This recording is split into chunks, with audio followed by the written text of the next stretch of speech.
This is the video for Algebra 2, Section 5.4, Dividing Polynomials.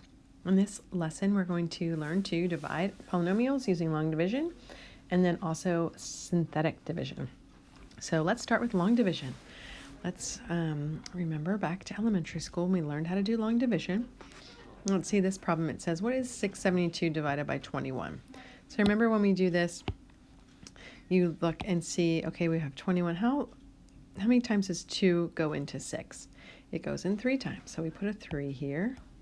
And then we multiply 3 times 21, and we get 63. And then we subtract that from 67, and we get 4. And then we bring down the 2. And then we say, how many times does 21 go into 42? It goes in 2 times. And then we put our 2 there. We multiply 21 times 2, and we get 42. We can subtract, and we get 0. And this has a remainder of 0. So the answer is 32.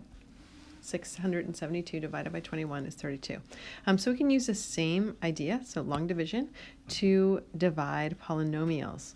So you can see this problem is set up pretty similar, right? Instead of 21, it's 2x plus 1. And instead of 672, it's 6x squared plus 7x plus 2. So let's see how they relate. Okay, so to do this one, we're going to look at the 2x and the 6x squared. How many times does 2x go into 6x squared? Well, it goes in 3x times, right? Because 3x times 2x is 6x squared. Then we also need to multiply the 3x by this 1. So 3x times 1 is 3x. So we add 3x here. So 3x times 2x is 6x squared. 3x times 1 is 3x. Then we subtract this. And we get 3x squared minus 6x squared. And be careful here, this negative gets distributed here. So this is minus 6x, and then it's also minus 3x. So 6x squared minus 6x squared is 0. And then 7x minus 3x is 4x. And then you bring down the plus 2. Then we look and see how many times does 2x go into 4x, and that would be 2. So we put plus 2 here. And then the 2 gets multiplied by the 2x, which is 4x, and then by the 1, and that's 2. Then we subtract that whole thing, right? And because this is being subtracted, this is also being subtracted. 4x minus 4x is 0. 2 minus 2 is 0, so it's a remainder of 0. So we just figured out that 6x squared plus 7x plus 2 divided by 2x plus 1 equals 3x plus 2. And if we look back, it's not too much different than regular long division, right? But it is because it has x's. And this just takes some practice. So let's look at this first problem. Or technically, it's the second problem. It says using polynomial long division. So let's use polynomial long division to divide 4x. And you know what? This should say 4x squared. So please excuse me. 4x squared plus 23x minus 16 by x plus 5. What is the quotient and the remainder?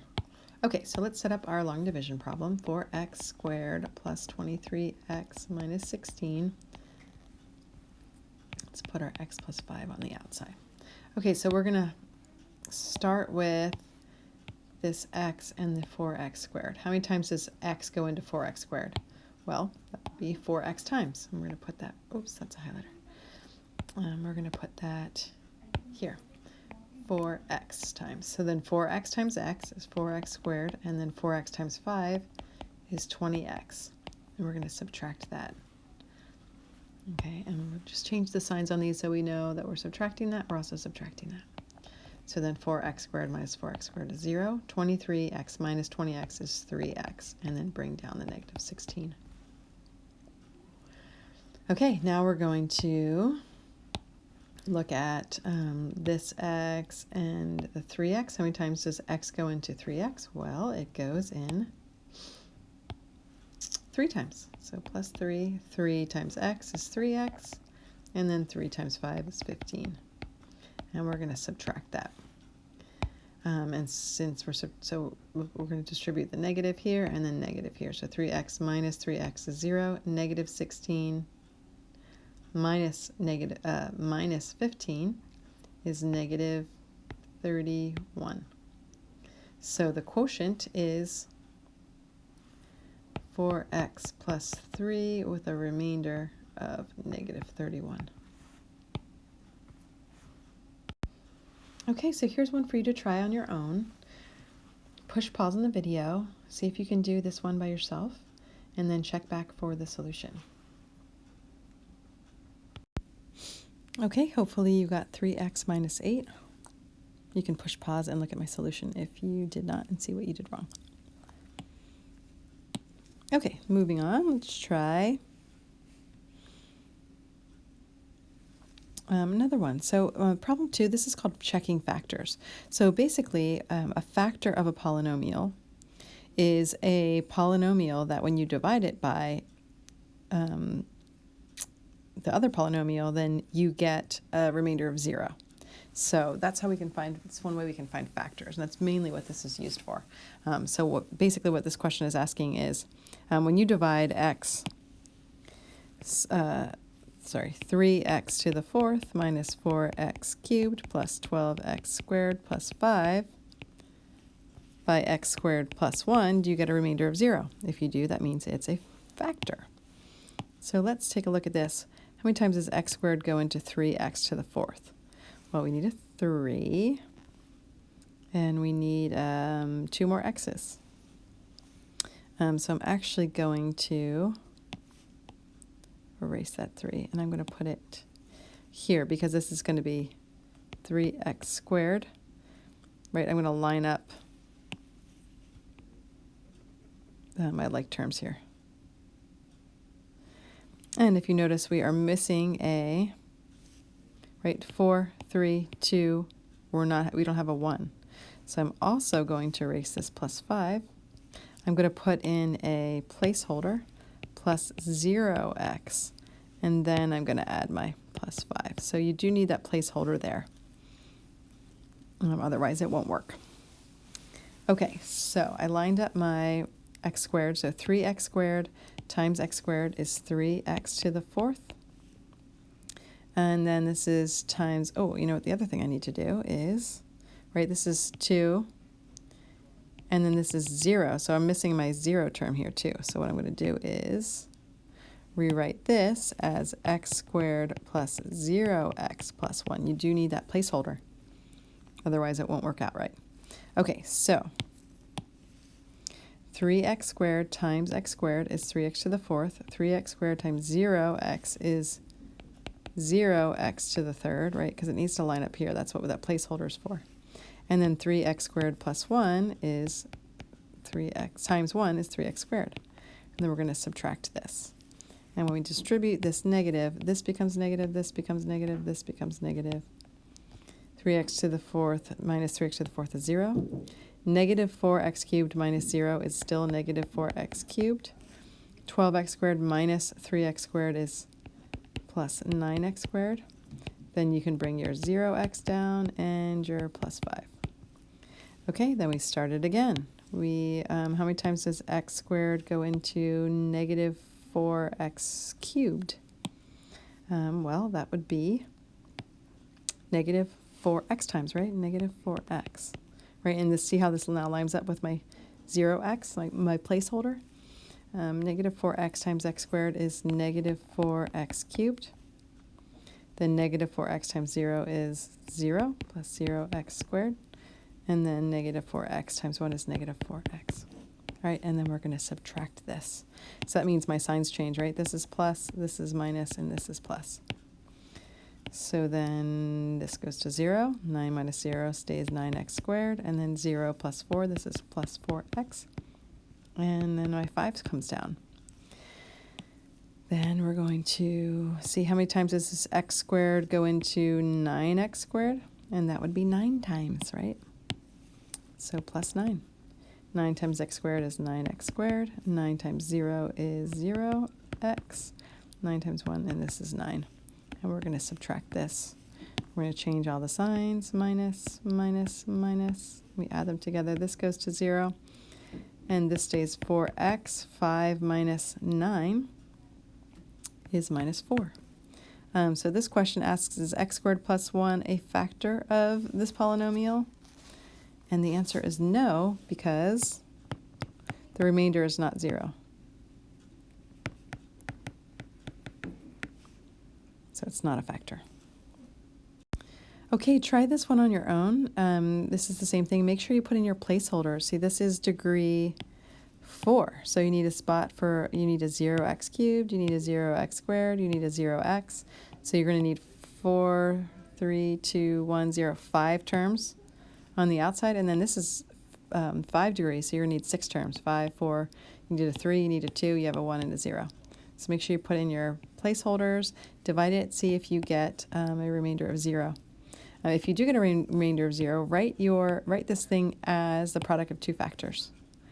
Try this on your own, and then check back for the solution. Okay, so hopefully you got x plus 5 as your answer, and that yes, it is a factor, x to the 4th minus 1. And when it says, so when you do the division, right, if you push pause and look at this, if you didn't get it right, you can see this all cancels out. So we get a remainder of 0. So that means that x to the 4th minus 1 is a factor of this.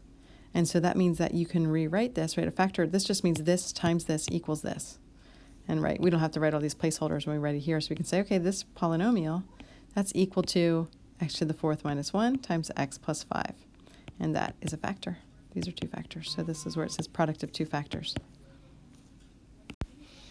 Okay, so there is something called synthetic division, which basically does the same thing, but it's a little bit cleaner. And you probably prefer this to long division, but it only works for specific kinds of factors. So let's see this example. We're going to now use synthetic division to divide this polynomial by x plus 2. And we want to know what's the quotient and the remainder. So in order to do synthetic division, what you need to do is reverse the sign. Basically, find the 0 of this. And since it's x plus 2, you're going to put negative 2 in this top left corner. That's the number that you add together that makes that a 0. Or you can just reverse the sign. But the idea of this is should be the 0. And that makes everything add instead of subtract. So if you put the negative 2 up in the little corner, then you write the coefficients of the polynomial in order, and you do not, you put a 0 for a placeholder. In this case, we have 3, 2, 1, 0. We don't have any placeholders. But the coefficient here is 1, so we're going to write 1. Coefficient here is negative 14, 51, and then negative 54. Then the step 2 is that you bring down the first coefficient here, and you put a line here. So you put this line, bring down the 1.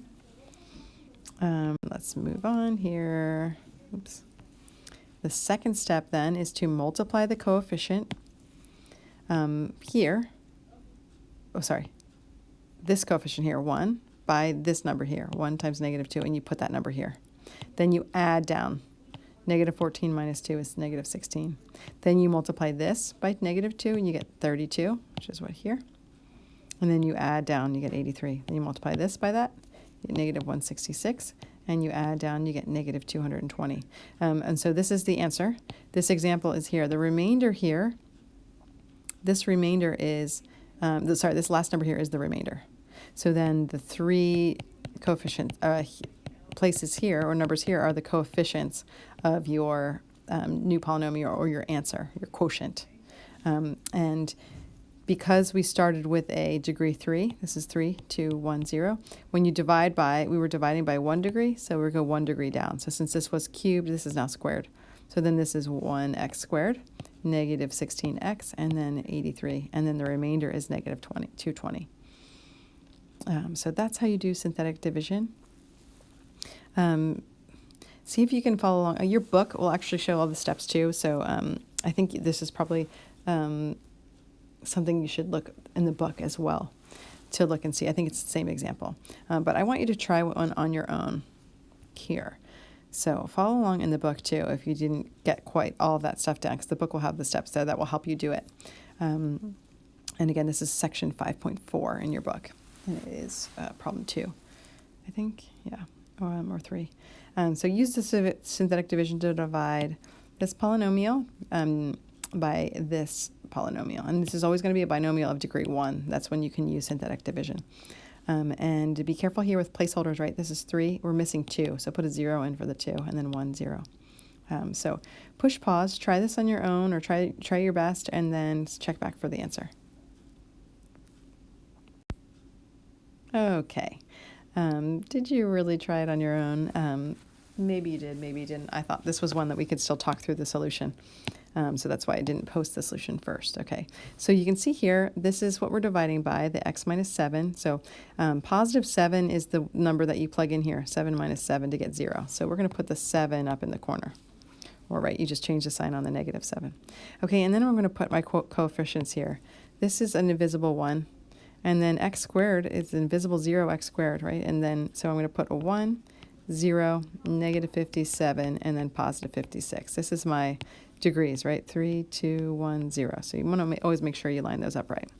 I'm going to put my line here, and I'm going to bring my 1 down. Then I'm going to multiply 1 times 7, and get 7. Add down, 0 plus 7 is 7. Then I'm going to multiply 7 times 7. I'm going to get 49. I'm going to add down, and I get negative 8. Negative 8 times 57 is negative 56. 56 minus 56 is 0. So this is a remainder of 0. This means x minus 7 is a factor, right? And so this means that the quotient, remember, since this is degree 3, this means this is degree 2. Degree 2, 1, 0, and then this is my remainder. So this means it's 1x squared plus 7x minus 8, and we don't need to write the 1. So this is my quotient, and the remainder is 0. And so if we write this as a factor, product of factors, we know that x cubed minus 57x plus 56 is equal to x minus 7 times x squared plus 7x minus 8. I didn't say to do that, but that's what that means, right? This times this equals this. And that's synthetic division. Okay, and then what synthetic division is also really great for, especially if you don't have a calculator, is basically evaluating a polynomial. So what this means is if you plug in, so evaluating polynomial, given that p of x is this polynomial here, what is p3? Basically, if you do synthetic division on this 3, the answer to p3 is the remainder.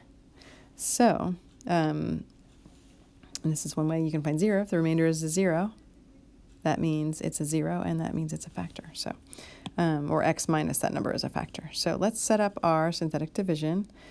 This is degree 5, so we need 5, 4, 3, 2, 1, 0. We need 6 spots here. My coefficient here is a 1, so I'm going to put, let's make this a different color, 1. I'm missing a 0, so 1. I don't have a 4. 3 is negative 2. 2 is negative 1, and then I don't have a 1, so that's another 0, and then 0 is 2. So be really careful with that, making sure you put in your placeholders. So we'll put our line down here. We will bring down our 1. 1 times 3 is 3. 3 plus 0 is 3. 3 times 3 is 9. 9. Negative 2 plus 9 is 7. 7 times 3 is 21. 21. Negative 1 plus 21 is positive 20. 20 times 3 is 60. 60 plus 0 is 60. 60 times 3 is 180. 180 plus 2 is 182. And that's my answer. So P3 equals 182. So this saves you time besides, basically what P3 means, right, is means you plug in 3 for x each time. So you'd have to do 3 to the 5th minus 2 times 3 to the 3rd minus 3 squared plus 2, and you could plug that into your calculator, or you could do this really fun synthetic division. Isn't that great? Okay, and then there's one for you to try on your own. Here is a new p of x. What is p of negative 4? What happens when you plug negative 4 in for x? Please use synthetic division. So push pause. Try this on your own, and then check back for the solution. Okay, and hopefully you got 0. So what this means too is negative 4 is a 0, which also means that x plus 4 is a factor. And we'll talk about that later. Okay, so here's your homework. And enjoy.